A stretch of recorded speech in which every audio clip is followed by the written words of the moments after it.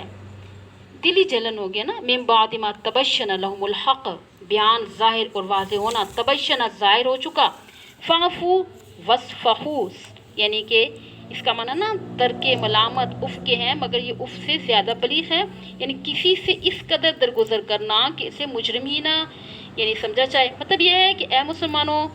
سر و دست تم اف اور درگزر ہی سے کام لیتے رہو، یعنی کوئی انتقامی کاروائی نہ کرو، حتی یأتی اللہ بامرہ، امر حکم سے نا مراد جہاد کو حکم، اتبان آنا، خواہ کوئی بذات خود آئے یا اس کا حکم پہنچے، یعنی اللہ تعالیٰ جہاد کو حکم بھیج دینا۔ اب اس دوران بجائے اسے الجھنے، بحث اور مناظرہ کرنے کے، اپنی صلاحیتوں کو نیک کاموں پہ خرچ کرو۔ وَأَقِیمُوا الصَّلَاةَ وَآتُوا الزَّکَاةَ، فرائض ادا کرتے رہو، جب ان کے متعلق جہاد، قتال، چلاوطنی، جزیہ کا جو حکم بھی آئے گا نا اس پہ عمل کرنا۔ آگے کچھ باقی تشریحات ہی ہیں، ٹھیک ہے، اور کوئی لغت نہیں ہے۔ یہ پڑھا لیا تھا، وقالوا لن يدخل الجنة، لن يدخل الجنة، جی پڑھا لیا تھا، جی اس کی بھی کرواؤں؟ اس میں یہی ہے، قل ہاتوا برہانکم ان کنتم صادقین، ہاتو ہاتی ہاتیا ہاتو تم لاؤ، المحاتاہ و الہیتاہ، صیغہ امر ہے نا، ہاتا یوہاتی محاتاہ ہیتا اور ہلما کے قریب قریب ایک ہی معنی ہے نا، برہان ان کا معنی دلیل حجت کے ہیں، لیکن برہان اس دلیل کو کہتے ہیں کہ جو تمام دلائل سے زوردار ہو اور ہر حال میں ہمیشہ سچی ہو نا۔ بلا من اسلم، بلا جو ہے نا حرف تصدیق ہے، نعم ہاں کے معنی دیتا ہے، فرق یہ ہے کہ بلا پہلے نفی کی تردید کے لیے آتا ہے نا، اور نعم ما قبل کی تصدیق کے لیے آتا ہے۔ من شرطیہ، جس نے اسلم جھکا دیا، اسلام جھکنا، گردن رکھ دینا، تابعدار بن جانا، وجہ الوجہ کے اصل معنی کیا ہوتا ہے؟ چہرے کے ہیں، ہر چیز کا وہ حصہ جو سب سے پہلے سامنے آتا ہے نا، ہر چیز کا اشراف حصہ، ذات، رخ، توجہن متوجہ ہونا، سامنے آنا، وجاہتن قدر شرافت، بزرگی، اپنا منہ اللہ کے لیے، وہ محسن محسن مخلص، احسان، اخلاص، جملہ اسمیہ حال ہے نا،